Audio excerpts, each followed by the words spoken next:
کچھ جرم ایسے ہوتے ہیں جن کی سزائیں بڑی سخت ہوتی ہیں، جن کی معافی بڑی مشکل سے ہوتی ہے۔ اپنے اندر جذبہ ایمانی پیدا کریں۔ اور میرے دوستو، بستر پر بھی تو لوگ ماری جایا کرتے ہیں نا۔ اپنی زندگی رسول اللہ صلی اللہ علیہ وسلم کے دین کے نام کرو۔ جذبہ جہاد، شوق شہادت اور عشق رسول، یہ عناصر ہیں جو امت مسلمہ کو پیروں پر کھڑا کریں گے۔ 2 منٹ کے لیے سوچو، امت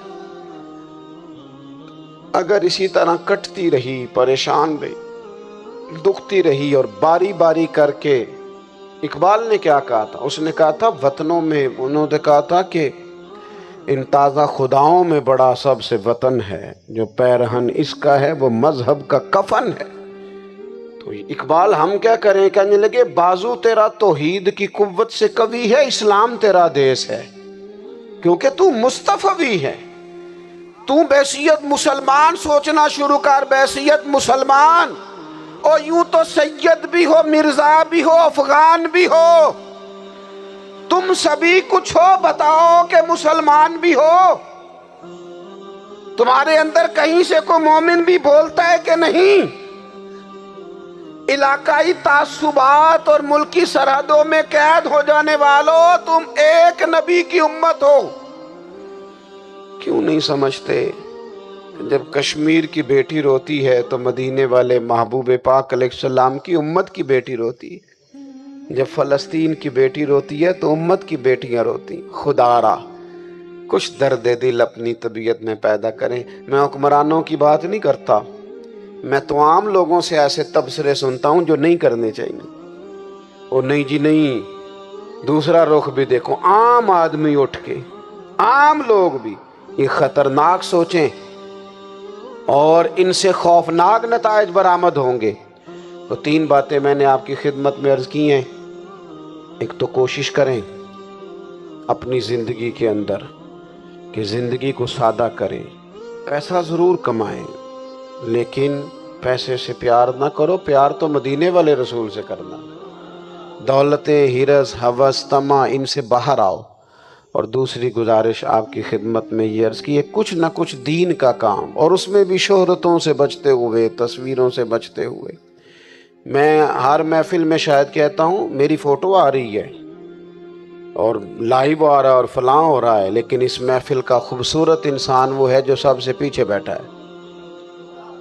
وہ کسی فوٹو کے لیے نہیں آیا۔ اور میں ڈھیر سارے لوگ دیکھ رہا ہوں، یہ جو آگے بیٹھ جاتے ہیں بعض اوقات 5 7 10 لوگ، یہ بڑی تصویر سازی کرتے ہیں، لیکن جو پیچھے بیٹھے ہوتے ہیں، جو پیچھے بیٹھے ہوتے ہیں ان کی کوئی فوٹو نہیں آتی۔ اور میں نے بہت سارے لوگوں کو دیکھا ہے کبھی موبائل کو ہاتھ بھی نہیں لگاتے، لیکن جن کے لیے آئے ہیں انہیں تو پتہ ہے نا کون کون آیا ہے۔ اور کچھ دین کے لیے کریں۔ اور تیسری گزارش آپ کی خدمت میں یہ ہے کہ امت بن کر بھی ضرور سوچیں اور امت کے دکھوں کا مداوع بھی کریں، اور امت مسلمہ کا درد بھی اپنے سینے میں ضرور محسوس کریں۔ اس میں کوئی شک نہیں کہ ایمان نام ہے حضور کی محبت کا۔ محبت مصطفیٰ کریم صلی اللہ تعالی علیہ وسلم ایمان کی جان ہے،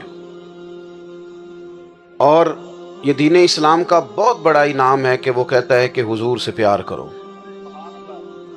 اس لیے کہ جب نبی پاک سے محبت ہو جاتی ہے تو زندگی ویسے ہی آسان ہو جاتی ہے۔ اے عشق تیرے صدقے جلنے سے چھٹے سستے، جو آگ بجھا دے گی اب وہ آگ لگائی ہے۔ کیا ہوتا ہے کہ انسان کے لیے زندگی آسان ہو جاتی ہے۔ میں نے عرض کیا تھا کہ پتہ ہی نہیں چلتا کمانڈر ان چیف کون ہے۔ اللہ آپ کو سلامت۔ ٹھیک ہو گیا جی، اب آنے دیں دوستوں کو، بیٹھ جائیں جی۔ آپ لوگ آگے نہ ہو پیارے بیٹے، بیٹھ جاؤ جہاں جگہ نہیں۔ آپ اس طرح بھاگے دوڑے تو نہ، محفل میں آئیں، اس کا ادب کا خیال کریں۔ آپ تشریف رکھیں، بس بیٹھ جائیں جہاں جگہ مل رہی ہے۔ جو دوڑ کے آ رہے ہیں یہ اطمینان سے آئیں گے تو باوقار لگیں گے۔ اللہ آپ کو سلامت رکھے، برکت دے، ماشاءاللہ۔ اللہ تعالیٰ آپ کو برکات دے۔ اوہو یہ اتنا مجمع کنٹرول نہیں ہوتا، کوئی بات نہیں، وہ انجی ہوتا ہے ہر روز تھا۔ نعرہ تکبیر، نعرہ تکبیر، نعرہ رسالت، نعرہ بس جی بیٹھ جائیں، اب تشریف رکھیں، جلدی سے بیٹھ جائیں جی، آپ جو کھڑے ہیں یہ غلط کر رہے ہیں، ایک سیکنڈ سے پہلے بیٹھ جائیں، فٹافٹ فٹافٹ، فیصلہ کرنے میں اتنی دیر، لو جی ماشاءاللہ ٹھیک ہو گیا۔ اب آپ توجہ، بولے نہیں جی، اب بولنا سوء ادب ہے، بولے نہیں، بڑی مہربانی، اطمینان سے بات سنیں۔ نبی پاک علیہ السلام کی جو محبت ہے نا، وہ انسان کے لیے زندگی کو آسان کر دیتی ہے۔ حضور سے پیار ہوتا ہے نا تو بندہ نفرت کرنی ویسے ہی چھوڑ دیتا ہے، حضور سے پیار کرتا ہے، ہرس ہوس لالچ ویسے ہی نکل جاتا ہے۔ جب حضور سے محبت ہو جاتی ہے، نماز پڑھنا، درگزر کرنا، درود شریف پڑھنا، قرآن پاک پڑھنا، دین کی خدمت کرنا، حتیٰ کہ جان دینا بھی آسان ہو جاتا ہے۔ نبی پاک علیہ السلام کی محبت انسان کو کبھی بھی پریشان نہیں ہونے دیتی، الجھنے نہیں دیتی، تازہ دم رکھتا ہے حضور کا پیار۔ شرط یہ ہے کہ محبت صحیح ہو، اصلی ہو، باطن میں ہو۔ یہ آپ کے ذہن کے اندر کبھی بھی کسی بدبو کو نہیں آنے دے گی، طبیعت کو تازہ دم رکھے گی، سکون میں رہیں گی۔ لیکن نبی پاک علیہ السلام کی محبت کے کچھ تقاضے ہیں، ان تقاضوں کو سمجھنا پڑے گا۔ بالخصوص امت اس وقت جس جگہ پہ کھڑی ہے، آپ دیکھیں کہ اتنی بربریت اور اس جیتے جاگتے دیکھتے ماحول میں کہ جس میں ہر چیز کیمرے کی آنکھ دیکھ رہی ہے، اس میں اس قدر زیادہ اسرائیل کی جارحیت، اس کے جواب میں دو تین تازیانے ہیں وہ سمجھنے والے ہیں۔ ایک ہے کہ میں کوئی جذباتی بات کروں گا، آپ اس کی تائید کر دیں گے۔ ایک ہے کہ پہلوؤں پر غور کرنے کا وقت ہے کہ اتنے کٹھن ماحول میں بھی اگر مسلم امہ کے لیڈر بیدار نہیں ہو رہے تو آپ کو پس منظر سمجھنا پڑے گا کہ ہم نے نبی پاک کی محبت کے تقاضوں کو نہیں سمجھا۔ حضور سے محبت ہے نا تو پھر نبی پاک کو تو سادہ طرز زندگی پسند ہے، حضور کو تو پسند نہیں ہے۔ اللہ کے محبوب نے تو دعا مانگ کے فقیری لی اللہ تعالیٰ سے۔ آپ کو پتہ ہے جب بندہ بہت زیادہ آسانیوں میں چلا جاتا ہے، بہت زیادہ اس کے پاس سہولیات ہو جاتی ہیں، اس کا مرنے کو دل نہیں کرتا۔ خود نبی پاک علیہ السلام نے فرمایا قیامت کے قریب کافر تم پر جھپٹیں گے جس طرح بھوکے لوگ کھانے پر جھپٹتے ہیں۔ حضور کیوں، ہم تھوڑے ہوں گے؟ فرمایا نہیں، تمہیں دنیا سے محبت ہو جائے گی اور موت تمہیں بری لگے گی۔ اتنے بڑے بڑے بنگلے، عالی شان محلات، کس کا چھوڑ کے مرنے کو جی چاہتا ہے معاذ اللہ۔ نبی پاک کی محبت کا تقاضا سمجھو، ایسا نہیں کہ وہاں دولت آئی نہیں۔ حضور تو فرماتے ہیں کہ اللہ نے خزانوں کی کنجیاں میرے ہاتھ میں رکھ دی ہیں، لیکن میں نے عرض کیا مالک ایک وقت روٹی دینا اور ایک وقت کا فاقہ دینا، کنجیاں خزانوں کی اللہ نے دی۔ جب تک آپ اپنا طرز زندگی، یہ جو بہت دنیا کا پیار ہے نا، بہت زیادہ مرنے کی ہرس، یہ بہت زیادہ جینے کی ہرس تو اللہ تعالیٰ نے قرآن پاک میں یہودیوں کا طریقہ بیان کیا کہ وہ کبھی مرنے کی تمنا نہیں کریں گے کیونکہ جینے کی ہرس رکھتے ہیں۔ نبی پاک علیہ السلام کے غلاموں، طرز زندگی جب تک سادہ نہیں ہوتا اور جب تک یہ دنیا کے جھمیلوں سے کسی کو دولت دے کر پیچھے کر دیا جاتا ہے، کسی کو عہدہ دے کر چپ کرا دیا جاتا ہے، کسی کو اقتدار دے کر چپ کرا دیا جاتا ہے، رسول اللہ صلی اللہ علیہ وسلم کے سچے غلام ان ایک بات کی سمجھ آ گئی تھی کہ ہمیں ہمارے رب نے کہا ہے قل ان کنتم تحبون اللہ فاتبعونی یحببکم اللہ، اے محبوب آپ ان سے فرما دیں اگر رب سے محبت کرنا چاہتے ہیں تو آپ کی پیروی کریں، اللہ خود ان سے محبت فرمائے گا۔ جب رب بھی ان کا ہو جائے گا، جب رب بھی ان کا کی محمد سے وفاتوں نے تو ہم، یہ جہاں چیز ہے کیا، یہ لوح و قلم تیرے ہیں، اس کا کیا مطلب ہوا؟ لوح و قلم، قلم لکھتی ہے نا تقدیریں، مقدر فیصلے، تو لوح و قلم تیرے ہیں، اس کا مطلب یہ ہے کہ پھر رب کریم تیرے اوپر فضل کرے گا، اور وہ جن فیصلوں کی امت کو دیانت سے چاہت ہے اللہ اپنے فضل سے وہ فیصلے فرمائے گا۔ جب تک زندگی حضور کی غلامی کی طرف نہیں جاتی وہ اللہ تعالیٰ کی تائید نہیں پاتی۔ حضرت عبداللہ ابن حذافہ رضی اللہ تعالیٰ عنہ کو رومیوں نے قید کر لیا تھا، اور جب رومی آپ کو قید کر رہے تھے، پکڑ رہے تھے، جنگ میں کچھ موڑ ایسا آ گیا کہ بظاہر مسلمانوں کے قدم پیچھے ہٹ رہے تھے، تو 1000 آدمی نے، 100 آدمی نے مل کے آپ کے گرد گھیرا ڈالا اور بڑی مشکل سے آپ کو گرفتار کیا۔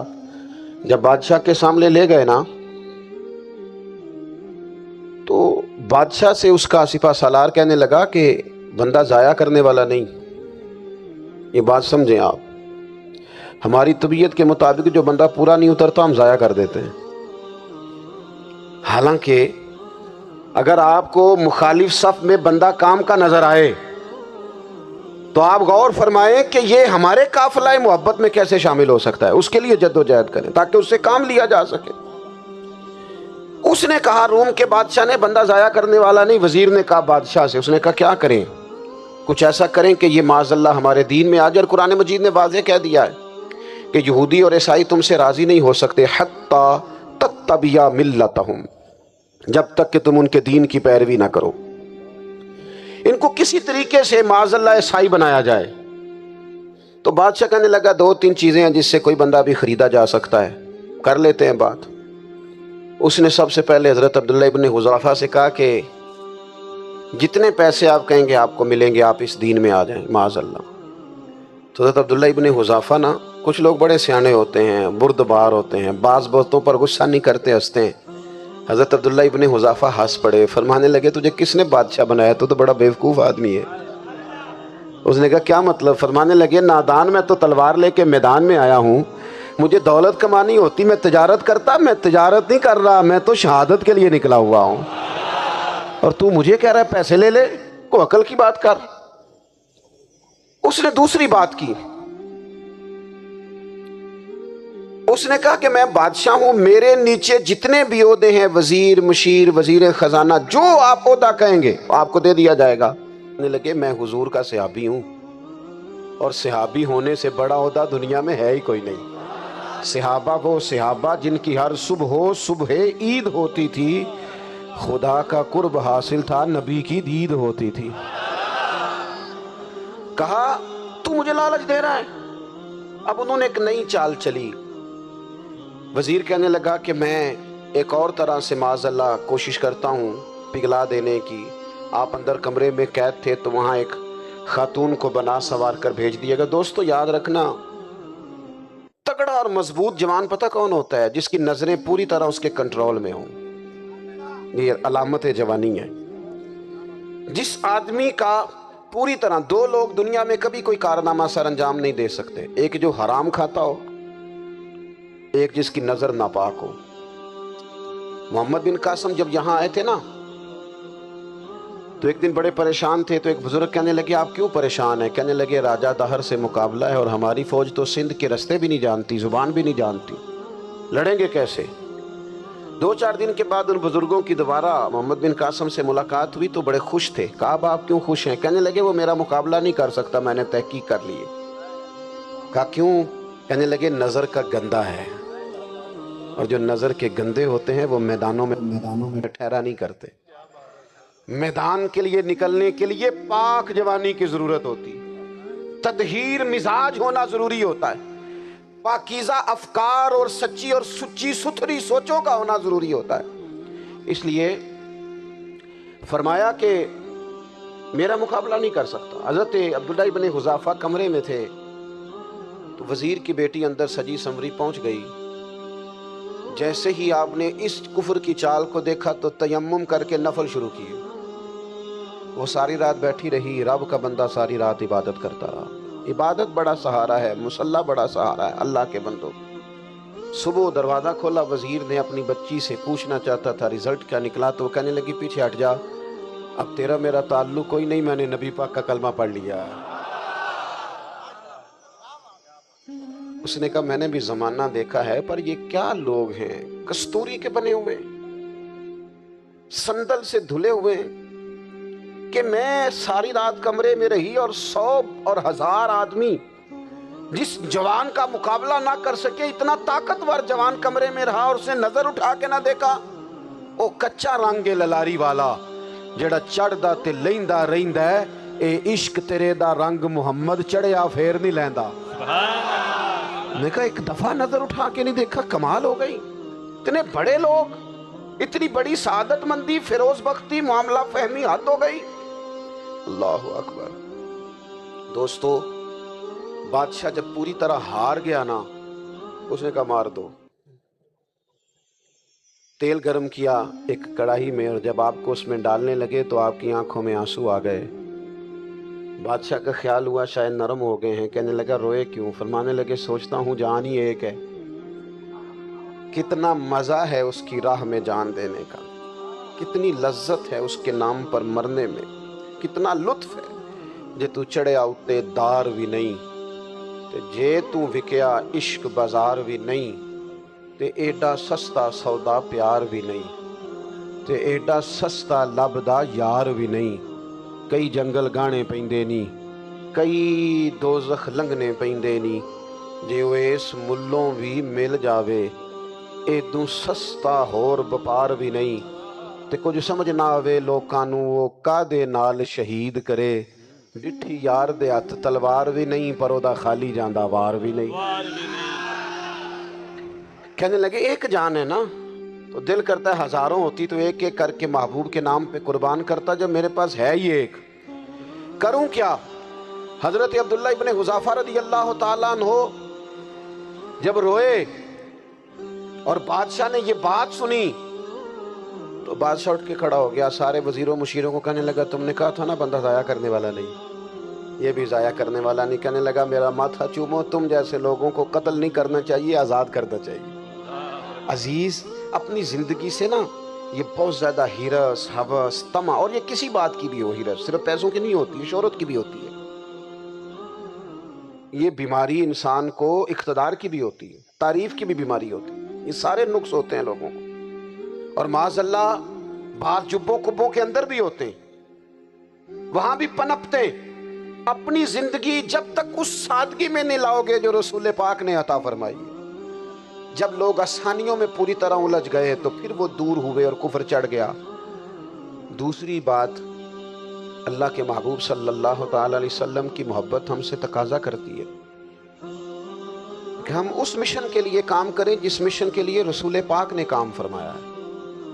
ہم سارے کام بڑی مضبوطی سے، سوچ سمجھ کے، تدبر سے، حکمت سے، تقاضوں کو مد نظر رکھتے ہوئے کرتے ہیں سارے کام۔ دین کے کام میں ہمارا مزاج نہیں ہوتا، او ہو جائے گا جی، آپ بسم اللہ پڑھیں جی، شروع کریں جی۔ آپ تقاضوں کو سمجھیں، چیزوں کو دبائیں نہیں، چیزوں پر غور کریں۔ کسی کے ذہن کی سطح پر سوال ابھرتا ہے، اس کا تسلی بخش جواب دیں۔ اپنی زندگی میں دین کے کام کے لیے اپنے آپ کو وقف کریں، اور دین کے کام کے بہت سارے پہلو ہیں۔ ہزاروں لوگوں کو قرآن پاک ٹھیک پڑھنا نہیں آتا، ہزارہا لوگ ہیں جو قرآن مجید کے مطالب سے آگاہ نہیں ہیں، دین کی بنیادی ضروریات سے لوگ نابلد ہیں۔ میں آپ کو کس طرح یہ بات سمجھاؤں کہ ہزاروں کی تعداد میں طلاقیں اس لیے ہوتی ہیں کہ مردوں کو طلاق کے مسئلے نہیں آتے، انہیں پتہ نہیں ہے کہ مجھے حقوق زوجین کے معاملے میں کیسے چلنا۔ ڈھیر سارے گھروں میں تباہی اس لیے ہے کہ تربیت اولاد کا دینی منہج ہمیں نہیں پتا۔ اپنا حصہ ملائیں دین کے کام میں۔ ایک آدمی کو اگر تو نمازی کرنے میں کامیاب ہو گیا، تیری زندگی بدل گئی۔ وہ دین بیزار لوگ جو ہمارے بیچ بیٹھ کے ہماری نوجوان نسل کو پگڑی اور داڑھی کا نام لے کے بنیادی طور پر دین سے دور کرتے، ایسے نوجوانوں کو دین کا پیغام محبت دے کر دین کے قریب کرنا ہماری ڈیوٹیوں کا حصہ ہے۔ ہمیں ذمہ داری کا احساس کرنا پڑے گا، ہمیں یہ خاص قدم اٹھانا پڑے گا، توجہ دینی پڑے گی۔ مساجد، مدارس، میں آپ سے عرض کروں، اتنی ڈٹ کے مخالفت ہوتی ہے نا مدرسوں کی، اتنی ڈٹ کے۔ میں ادارہ چلاتا ہوں، اس کے چلانے میں جو مشکلات ہیں وہ تو ہم بتا نہیں سکتے آپ کو، اس لیے کہ میری قوم، میرا اس قوم سے تعلق ہے جو نعت خواں امیر کرنا چاہتی ہے، مدرسے نہیں۔ ہاں، نقیب خطیب پیدا کرنا چاہتی ہے، شعر و شاعری کی زندگی کو پروان چڑھانا چاہتی ہے۔ فقط ہمارا ان لوگوں سے تعلق ہے جو لاکھوں کروڑوں روپیہ محافل پہ لگائیں گے، اور قاری صاحب بیچارے اگر مسجد کا کوئی ہونے والا کام کسی وقت بتا دیں گے تو وہ بڑی مشکل آ جائے گی ان کے لیے۔ سیدنا عمر فاروق رضی اللہ تعالیٰ عنہ فرماتے ہیں اگر ہمارے درمیان نلی نہ ہوتے ہم ہلاک ہو جاتے، جہاں کوئی مسئلہ بنتا شیر خدا اس مسئلے کو حل کرتے، بلکہ حضور نے فرمایا میں علم کا شہر ہوں، علی اس کا دروازہ ہے۔ حضرت جبریل امین علیہ السلام آئے انسانی شکل میں، حضرت علی کے سامنے کھڑے ہو کے کہنے لگے علی سنا ہے آپ شہر علم کے دروازے ہیں۔ حضرت علی کہنے لگے میں نے نہیں کہا، یہ تو میرے رسول نے کرم فرمایا ہے۔ کہنے لگے چلو بتاؤ جبریل اس وقت کہاں ہے؟ حضرت علی نے اوپر دیکھا، نیچے دیکھا، دائیں بائیں، آگے پیچھے دیکھا، فرمانے لگے نہ تو اس وقت 7 آسمانوں پہ ہے، نہ 7 زمینوں پہ ہے، نہ مشرق مغرب شمال اور جنوب میں ہے۔ فرمانے لگے یا تو جبریل ہے یا میں جبریل، ایک ہے دونوں میں سے۔ تو حضرت جبریل کہنے لگے علی سچ کا ہے مصطفیٰ نے، تو واقع علم کا دروازہ ہے، تو علی ہے، جبریل تو میں ہی ہوں، میں ہی ہوں جبریل۔ یہ ان کے علم کی وسعت، یہ ان کی حکمت اور دانائی کی وسعت۔ حضرت سیدنا مولا علی شیر خدا رضی اللہ تعالیٰ عنہ 21 رمضان المبارک کو کوفے کی جامع مسجد میں شہادت کا درجہ حاصل کر گئے۔ حضرت شیر خدا رضی اللہ تعالیٰ عنہ وہ شخصیت ہیں کہ جن کے بارے میں میرے حبیب پاک صلی اللہ علیہ وسلم نے فرمایا جس نے اس سے محبت کی اس نے مجھ سے محبت کی، جس نے اس سے بغض رکھا اس نے مجھ سے بغض رکھا۔ اور نبی پاک صلی اللہ علیہ وسلم نے فرمایا علی کا بغض نفاق ہے، علی کا بغض نفاق منافق ہونے کی علامت ہے۔ اور فرمایا علی کا پیار ایمان ہے، علی کا بغض کتنی بڑی بات ہے، علی کا بغض نفاق ہے اور علی کی محبت ایمان ہے، علی کا پیار علامت ایمان ہے۔ 2-3 قسم کے گروپ بن گئے۔ ایک تو گروپ وہ ہے جو کہتا ہے حضرت علی اور بس، بعض کو تو کرم اللہ تعالیٰ وجہ الکریم کہنے کی بھی توفیق نہیں ہوتی، وہ کہتے ہیں رضی اللہ تعالیٰ عنہ کہا کرو، اس سے بھی آگے نہ جاؤ۔ وہ لفظ مولا جو خود نبی پاک نے بخاری میں مسلم میں موجود ہے، فرمایا من کنت مولا فہذا علی مولا، جس کا میں مولا اس کے علی بھی۔ حضور نے جو لفظ بیان کیا اس لفظ سے بھی بعض لوگ ڈرتے کہتے ہیں نہیں یہ لفظ نہیں بولنا، یہ نہیں کہنا، ہم نے مسئلہ بن جائے۔ کچھ سرے سے اس قدر زیادہ معاذ اللہ تعالی اپنی طبیعتوں کو بوجھ سمجھنے لگے کہ انہوں نے کہا حضرت علی، اور پھر اس سے زیادہ کسی اور بات کو بیان کرنا مناسب نہ سمجھا۔ ایک دوسرا طبقہ بن گیا جنہوں نے ہاتھ کے اندر دوری ڈنڈا لے لیا، وہ چرس بناتے ہیں، بھنگ لیتے ہیں، وہ دھندا کرتے ہیں، بڑے بڑے انہوں نے گلے کے اندر سنگل ڈال لیے ہیں، زنجیریں پہن لی ہیں، اور کوئی شے آتی نہیں، سارا دن علی علی کرتے رہتے ہیں سارا دن۔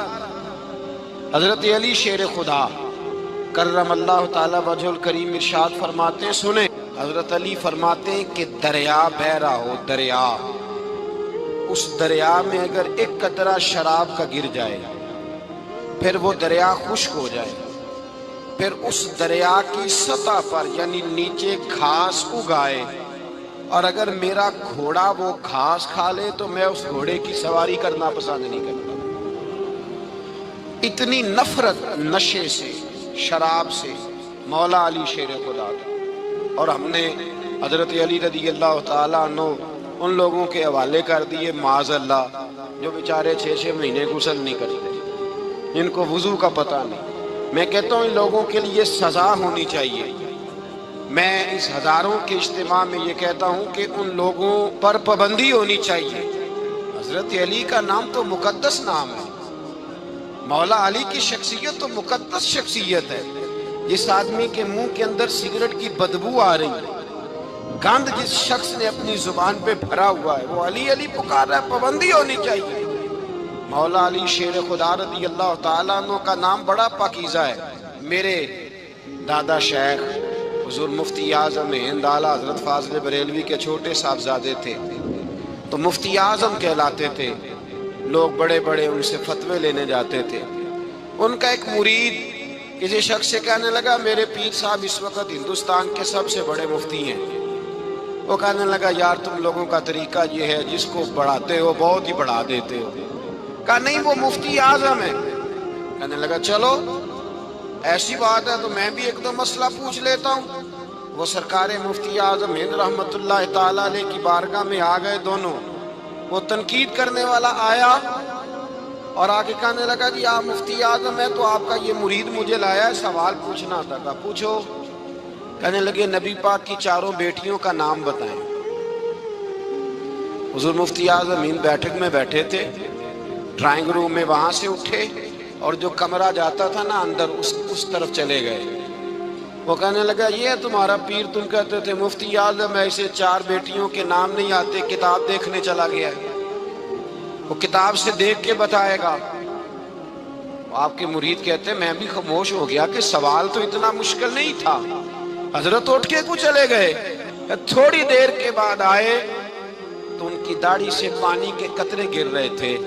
فرمانے لگے وضو کرنے گیا تھا, میں نے مصطفیٰ کی بیٹیوں کے نام کبھی بغیر وضو کے زبان سے ادا ہی نہیں کیے. میں وضو کرنے گیا تھا اس لیے کہ یہ شہزادیاں بڑی پاک ہیں, یہ لوگ بڑے یہ پاک لوگ ہیں, ان کے نام پلید زبانوں سے لیے جا سکتے, ناپاک زبانوں سے یہ نام نہیں لیے جا سکتے. حضرت عمر نے پتہ کیا مانگا, کہنے لگے ابو بکر وہ جو غار ثور میں تم 3 دن حضور کے ساتھ رہے ہو نا, میں 3 راتیں نہیں مانگتا, ان میں سے مجھے 1 رات دے دو. اور کیا لفظ ہیں, کیا حسن ہے. کہنے لگے عمر کی زندگی کی ساری نیکیاں لے لو, 3 راتوں میں سے 1 رات مجھے دے دو, 1 رات مجھے دے دو. حضرت ابو بکر صدیق رضی اللہ تعالیٰ عنہ رو پڑے. کہنے لگے میں نے کہا تھا جو بس میں ہوگا دوں گا, یہ تو میرے مصطفیٰ کی محبت ہے, یہ کسی کو دینا میرے بس کی بات ہے, یہ حضور کا پیار ہے جو میں نے سنبھال کے رکھا ہوا ہے. سنبھال کے پھر کے گلی گلی تباہ ٹھوکریں سب کی کھائے کیوں, دل کو جو عقل دے خدا تو تیری گلی سے جائے کیوں. جان ہے عشق مصطفیٰ روز فضو کرے خدا, ارے جس کو ہو درد کا مزہ وہ ناز دوا اٹھائے کیوں. اب تو نہ روک ہے غنی عادت سگ بگڑ گئی, پہلے ہی دن میرے کریم لقمہ تر کھلائے کیوں. میں نے نا حوالے لکھے ہوتے ہیں رجسٹر پر, آج میں نے بند رکھا ہوا ہے, آج رجسٹر میرا بند ہے, اس لیے کہ محبت رسول موضوع ہی ہمارا ہے, یہ ہمیں حفظ ہے.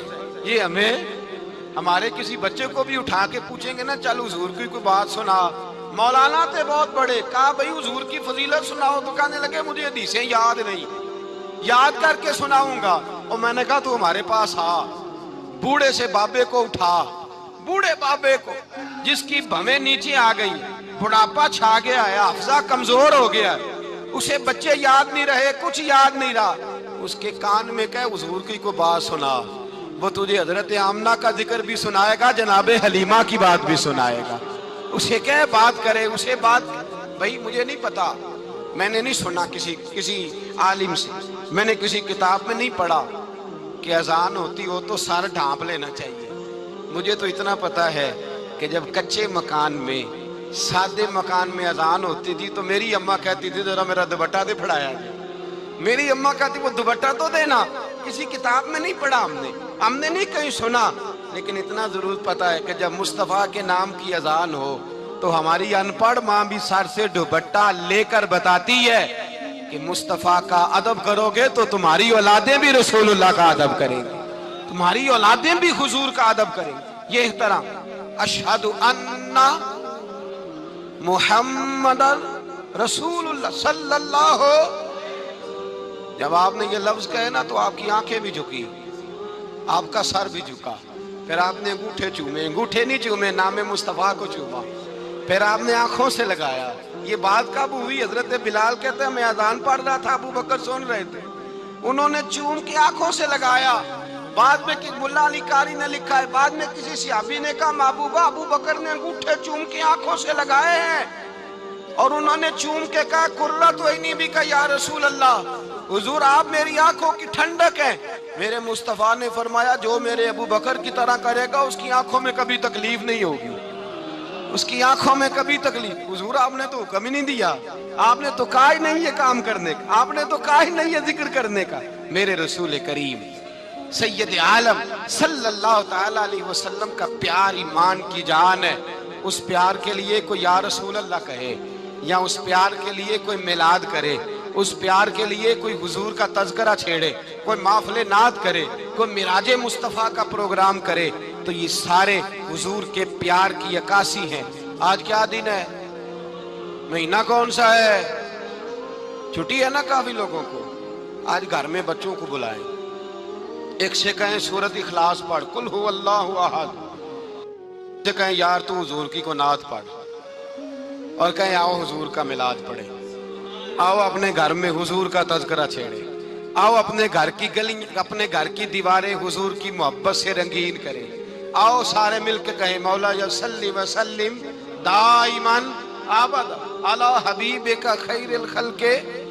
ایک بابا جی بڑے ذوق سے ایک دفعہ نا ایک جگہ مجھے جانے کا موقع ملا, بڑے ذوق سے انہوں نے نا درود تاج پڑھا, بڑے ذوق سے, بڑے دھیمے, بڑے پیارے انداز. میں نے ان کو نہ بلایا, آواز بھی کامتی تھی, بڑھاپے میں راشد آ رہی تھا. میں نے کہا بابا جی آپ نے بڑے ذوق سے پڑھا ہے, تو کہنے لگے مولانا میں ساری زندگی درود تاج ہی پڑھتا آیا ہوں. میں نے کہا آپ کو ترجمے کا پتہ ہے؟ کہنے لگے ترجمے کو چھوڑو, میں جب بھی پڑھتا ہوں اس طرح ہوتا ہے جیسے میرے منہ میں اللہ نے شہد ڈال دیا ہے, اللہ نے شہد ڈال دیا ہے. آج تک لوگوں کو نہیں پتا, آج تک نہیں پتا لوگوں کو, پتا نہیں لوگوں کو آج تک کہ یہ مصطفیٰ جان رحمت لکھا کس نے. لیکن جب جمعہ ہوتا ہے خود بخود ہاتھ بند جاتے ہیں. نعت خواہ موج والے ہیں, شعر کسی کا ہوتا ہے کھاتے اعلیٰ حضرت کے ڈال دیتے ہیں, جس کا مرضی شعر اعلیٰ حضرت کے کھاتے میں بنا بنا کے. میں کہتا ہوں جو انہوں نے لکھا ہے وہی کمال ہے, لیکن کتنا حسن ہے ان لفظوں میں. مصطفیٰ جان رحمت پہ لاکھوں سلام, شم بزم ہدایت پہ لاکھ, کتنا حسن. علی کا تذکرہ کرنا بھی ان کے لیے عبادت. حضرت علی کو دیکھا نہیں تھا, جوان کہتا جب میں آیا نا میں نے لوگوں سے پوچھا وہ بوڑھے مولا علی کدھر ہے جنہوں نے خیبر کا دروازہ توڑا تھا, بڑی شہرت ہے, کدھر ہے؟ کہتے حضرت علی صاحب نے بیٹھے تھے, مجھے کسی نے کہا وہ بیٹھے ہوئے. میں گیا تو حضرت علی اخروٹ کھا رہے تھے, تو پورا زور لگا رہے ہیں تو اخروٹ کوئی نہیں ٹوٹتا, پورا زور, 2-3 دفعہ کبھی اس دانت میں کبھی اس دانت میں, ٹوٹتا ہی نہیں. کہتے میں ہنسنے لگا تو حضرت علی نے مجھے پاس بلایا, کہا بیٹے ادھر آ. تو میں گیا تو کہنے لگے کیا سوچ رہا ہے؟ کہتے میں ڈر گیا. میں نے کہا حضور کچھ بھی نہیں. کہنے لگے نہیں جو سوچ رہا تھا تو بتا. میں نے کہا نہیں کچھ نہیں. فرمانے لگے میں بتاؤں تو کیا سوچ رہا تھا؟ بتاؤں؟ کہ حضور بتائیے. آپ فرمانے لگے تو سوچ رہا تھا بابے سے اخروٹ تو ٹوٹتا نہیں, خیبر کیسے توڑ دیا تھا؟ تو سوچ رہا تھا کہ اس سے اخروٹ تو ٹوٹتا نہیں, تو خیبر کیسے توڑا تھا؟ فرماتے ہیں میں نے کہا میں یہی سوچ رہا تھا. یہ جب عرض کیا نا تو فرماتے ہیں شیر خدا کا رنگ ہی بدل گیا. پہلے مسکرا رہے تھے پھر انداز بدل گیا. انہوں نے اپنے منہ سے وہ جو اخروٹ لگا تھا جھاڑا, ہاتھ منہ جھاڑے, امامہ سیدھا کیا, اور فرماتے ہیں شیر خدا بن کے بیٹھ گئے. کہنے لگے بیٹے اخروٹ کو چھوڑ, کوئی خیبر آ تو لا, میں ابھی بھی توڑنے کو تیار ہوں. خیبر کوئی ہے تو لا, میں ابھی بھی توڑنے کو. دیواریں ہلتی رہتی ہیں اور در کانپ جاتا ہے. علی کا نام سن کے اب بھی خیبر کانپ جاتا ہے. تو میں تو اس کو چھوڑ اخروٹ کو, تو لا. کہتے ہیں میں نے کیفیت دیکھی تو حضرت علی کا تو رنگ ہی بدل گیا. میں نے کہا واقعہ یہ توڑ ڈالیں گے, یہ خیبر آج بھی یہ توڑ ڈالیں گے, کیفیت ہی بدل گئی. فرماتے ہیں شیر خدا مسکرائے, آنے لگے بیٹا ڈرنا, مسئلہ سمجھ. کہا حضور کیا ہے؟ آپ فرمانے لگے اخروٹ میں جسم کی قوت سے توڑ رہا ہوں, اور خیبر میں نے اپنے ایمان کی قوت سے توڑا تھا. میرے ایمان میں آج بھی بڑی قوت ہے. آج بھی اگر کفر للکارے گا, آج بھی اگر دین کا دشمن للکارے گا, علی کا جذبہ جہاد آج بھی بڑا جوان ہے. غیرت ایمانی آج بھی بڑی, دین کے ساتھ وفا کا رشتہ آج بھی بڑا میرا جوان ہے. تو بتا کوئی خیبر توڑنا ہے تو حضرت علی شیر خدا, ہر جگہ قربانی حضرت علی کی. جب مدینے میں نا حضور نے سب کو انصار اور مہاجرین کو بھائی بھائی بنا دیا تو حضرت علی چپ کر کے کھڑے ہیں. حضور نے فرمایا کیا سوچ رہے ہو؟ کہا حضور مجھے بھی تو کسی کا بھائی بنائے نا. حضور نے فرمایا انت اخی فی الدنیا والآخرہ, تو دنیا میں بھی میرا بھائی ہے, آخرت میں بھی میرا بھائی ہے. امام راضی نے لکھی ہے ایک بات, بڑی عجیب بات لکھی. امام راضی کہتے ہیں زمین پہ نبی پاک نے حضرت علی کو بھائی بنایا تھا, تو آسمانوں پہ جبریل امین نے حضرت میکائیل کو بھائی بنا لیا. تو رب کریم نے پوچھا کیوں بھائی بن گئے ہو؟ کب تیرے محبوب کا جلوہ دیکھ کے بن گئے. اس رات نبی پاک صلی اللہ علیہ وسلم ہجرت کر کے آئے نا, ایک کو حضور نے ساتھ لے لیا, امیر المومنین حضرت ابو بکر صدیق. ابو بکر دا پہلا نمبر کس کا ہے؟ دوسرا، تیسرا، چوتھا، یہ سبق بچوں کو یاد کرائیں۔ اب ہمارے لوگ مسئلے بھی قوالوں سے پوچھنے لگ گئے، فتویٰ بھی قوال کا چلتا ہے، اللہ ہی خیر کرے۔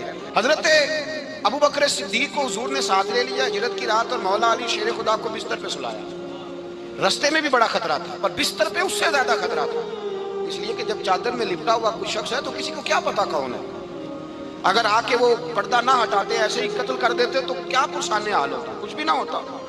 امام راضی کہتے ہیں رب کریم نے فرمایا جبرائیل میکائیل تم دونوں کہتے تھے ہم بھی بھائی بھائی بن گئے ہیں، بتاؤ تم میں سے کوئی ایک دوسرے پہ جان قربان کرے گا جان؟ فرشتے خاموش ہو گئے تو رب نے فرمایا اب نیچے ذرا جلوے تو دیکھو، علی میرے رسول پہ جان قربان کر رہا ہے، جاؤ دیکھو نا جا کے جلوے، تم تو بھائی بھائی بنے تھے۔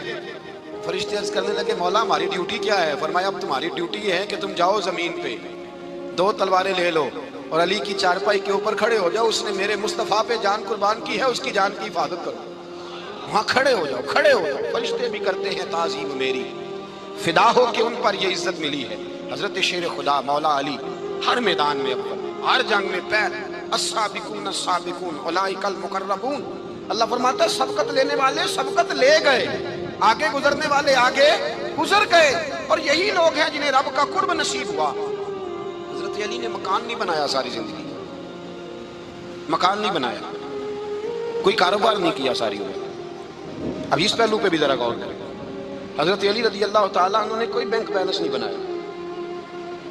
صحابہ کرام علیہم رضوان فرماتے ہیں بڑے بڑے رشتے آئے سیدہ فاطمہ کے لیے، بڑے بڑے امیر کبیر لوگوں، حضور نے فرمایا میں رب کے فیصلے کا انتظار کر رہا ہوں۔ ایک دن تینوں یار ان لوگوں کا خلوص دیکھے مولا علی کے ساتھ، حضرت ابو بکر، حضرت عمر، حضرت عثمان۔ حضرت علی ایک یہودی کے باغ میں مزدوری کر رہے تھے تو وہاں گئے اور جا کے کہا علی تو حضور سے سیدہ فاطمہ کا رشتہ کیوں نہیں طلب کرتا؟ تو حضرت علی کہنے لگے بھائیو نہ مکان ہے نہ گھر ہے نہ کچھ ہے، رشتہ کیسے مانگ لوں؟ کہا تو جا تو صحیح، ہمیں تو لگتا ہے رسول پاک تیرا انتظار کر رہے ہیں۔ مولا علی شیر خدا کہتے ہیں میں گیا اور جب میں حضور کی بارگاہ میں گیا تو انہوں نے مجھے یار تھے نا تیار کر کے بھیجا، مجھے لفظ بھی سکھائے کیا کہنے ہیں، لیکن جب میں وہاں پہنچا نا تو میرے اندر طاقت ہی ختم ہو گئی بولنے کی۔ سلام لے کے تو حضور کے پاس بیٹھ گیا، حضور نے فرمایا علی کیسے آئے ہو؟ تو میں خاموش، پھر پوچھا کیسے آئے ہو؟ میں خاموش، پھر پوچھا کیسے آئے ہو؟ میں خاموش۔ کہتے ہیں دلوں کا حال جاننے والے رسول نے فرمایا علی فاطمہ کے لیے آئے ہو؟ فاطمہ کے لیے آئے ہو؟ تو حضرت علی کہتے ہیں میرا جواب بڑا نرالا ہے۔ میں نے کہا حضور وہ تینوں میرے پاس باغ میں گئے تھے، وہ تینوں گئے تھے، مجھے انہوں نے بھیجا ہے۔ کہتے ہیں رسول پاک مسکرا دیے، فرمایا علی انہوں نے نہیں تجھے بھیجا، رب کریم نے فاطمہ کا تیرے ساتھ نکاح کر دیا ہے، تیرے لیے فیصلہ ہو گیا ہے فاطمہ کا، تیرے حق میں فیصلہ ہو گیا۔ حضرت علی سیدہ فاطمہ کو بیاہ کے لے گئے تو حضرت زید بن حارثہ کے مکان میں کوئی مکان نہیں۔ او بھائی تو دولت دیکھ کے بیٹی کی شادی کرتا ہے، سرمایہ دیکھ کے پھر دعا کراتا ہے، دعا کریں اللہ میرے داماد کو ہدایت دے دے۔ میرے رسول نے بیٹی کی شادی کی تقوی دیکھ، پرہیزگاری دیکھ، دینداری دیکھ، اس شخص کو بیٹی دی جو السابقون السابقون کے درجے میں شامل، جو ان الذین آمنوا وعملوا الصالحات اولئک هم خیر البریہ کے درجے میں شامل، ان کو اپنی بیٹی دی۔ حضرت علی شیر خدا رضی اللہ تعالیٰ عنہ فرماتے ہیں کہ سیدہ فاطمہ الزہرا کو میں بیاہ کے لایا، سارے گھر کے کام حضرت فاطمہ نے کیے، میں مزدوری کرتا 2 گھنٹہ یا 1.5 گھنٹہ، زور سے عصر کے درمیان کام کرتے، 2 کلو کھجوریں ملی تو مولا علی نے اٹھا کے اپنی کمر پہ رکھی۔ باغ کا مالک کہنے لگا علی تھوڑا کام اور کر لو، فرمایا 2 کلو ہو گئیں بڑی ہیں، 1 کلو میرے بچے کھائیں گے، 1 کلو مدینے کے غریب بچے کھائیں گے۔ تو کہا علی کل کیا کرو گے؟ فرمایا کل جو رب زندگی دے گا وہ روزی بھی دے گا۔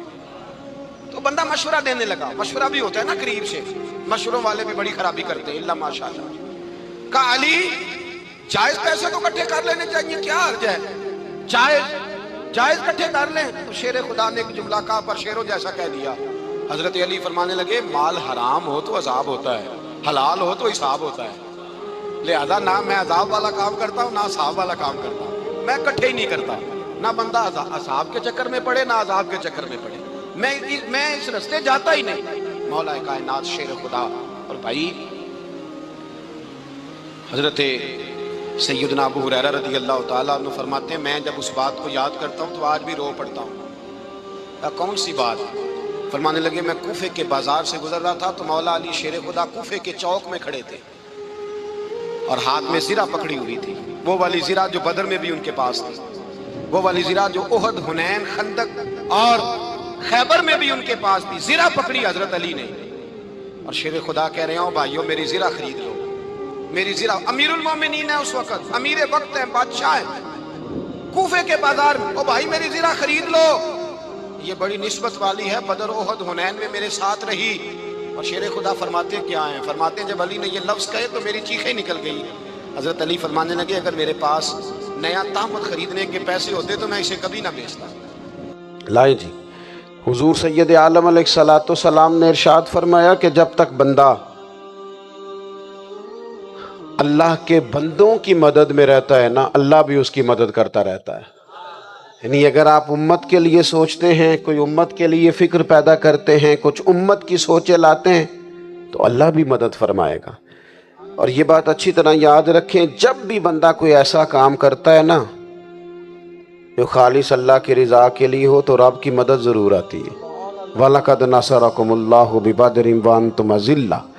تو یہ کام کریں گے تو اللہ کی مدد بھی آئے گی. اللہ توفیق عطا فرمائے. وما علیہ. اے میری بہن، تجھ پہ کیسا جادو چل رہا ہے؟ عمر نے سوچا کہ یہ میری بہن جو میرے سامنے میری آنکھوں میں آنکھیں ڈال کر بات نہیں کرتی تھی، آج ہی میری آنکھوں میں آنکھیں ڈال کر کے بات کر رہی ہے. اس کے اوپر یہ جادو کیسا چل رہا ہے؟ آپ نے فرمایا، آپ نے کہا اے میری بہن تو یہ تو بتا کہ میرے آنے سے پہلے تو کیا پڑھ رہی تھی، گھر میں کیا پڑھ رہی تھی؟ آپ نے فرمایا اے عمر تجھے ہم ایسے نہیں دکھائیں گے، تجھے ہم ایسے نہیں دکھائیں گے. عمر نے کہا پھر کیسے دکھائیں گے؟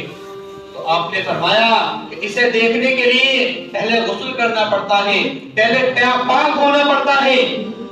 تو آپ نے جو ہے کہا کہ میری بہن مجھے پاکی کا طریقہ بتا. آپ نے غسل کا انتظام فرمایا. جب عمر نے غسل کر لیا تو اپنی بہن کے دھورے آ کر کے بیٹھ گئے، اپنی بہن کے پاس آ کر کے بیٹھ گئے.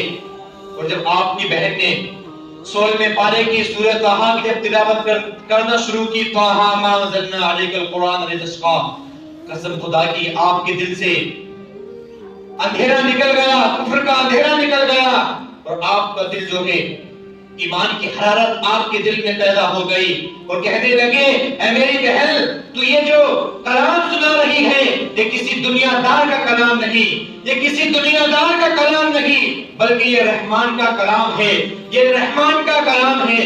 آپ نے فرمایا اے میری بہن تو مجھے بھی اپنے محبوب کے دھورے لے کر کے چل، اب تو مجھے محمد عربی کے پاس لے کر کے چل. اب آپ کی بہن جو ہے آپ کو لے کر کے جا رہی ہے. اب حضرت آپ عمر کی جو ہے نگاہیں اٹھی ہوئی نہیں ہیں بلکہ نگاہیں جھکی ہوئی ہیں. آپ جا رہے ہیں وہاں سے حضرت امیر حمزہ جو حضور پاک صلی اللہ علیہ وسلم کے چچا ہیں، جو مسلمان ہو چکے تھے، شیر عرب جو مسلمان ہو چکے تھے، آپ نے جھانک کر کے دیکھا. اور اس وقت میں نماز جو دین کا کام ہوتا تھا تو حضرت ارقم کے گھر جس کو دار ارقم بولتے ہیں وہاں پر دین کا کام چلتا تھا. تو آپ نے جھانک کر کے دیکھا اور فرمایا اے میرے آقا عمر آ رہا ہے. میرے آقا نے فرمایا کہ حمزہ عمر کو آنے دو. حضرت امیر حمزہ نے فرمایا اے پیارے آقا صلی اللہ علیہ وسلم کے صحابہ کہ عمر آ رہا ہے، اگر نیت سچی ہوگی، نیت اچھی ہوگی تو دل سے استقبال کر لیا جائے گا، اور اگر قتل کے ارادے سے آ رہا ہے تو تلوار ہی عمر ہی کی ہوگی اور گردن کی عمر ہی کی ہوگی. اتنے میں میرے آقا صلی اللہ علیہ وسلم کی بارگاہ میں جب عمر آتے ہیں قسم خدا کی قدموں سے لپٹ گئے، قدموں سے لپٹ گئے. میرے آقا صلی اللہ علیہ وسلم نے جب کلمہ پڑھایا تو حضرت عمر فاروق اعظم نے جب کلمہ پڑھ لیا قسم خدا کی اسلام کو اتنا عروج ملا کہ آج جو ہمارے جلسوں میں ہمارے مساجدوں میں جو نعرے لگائے جاتے ہیں قسم خدا کی اسلام میں سب سے پہلے جب نعرہ لگا تھا تو حضرت عمر فاروق اعظم نے جب کلمہ پڑھا تھا تو صحابہ اکرام نے اس وقت میں. دوستو اگر آج کے اس بیان نے آپ کے دل کو چھو لیا ہو، اگر اس بات نے آپ کے دل کو تھوڑا سا سکون دیا ہو تو اس ویڈیو کو لائک ضرور کریں اور پیر اجمل رازا قادری بیان ٹی وی کو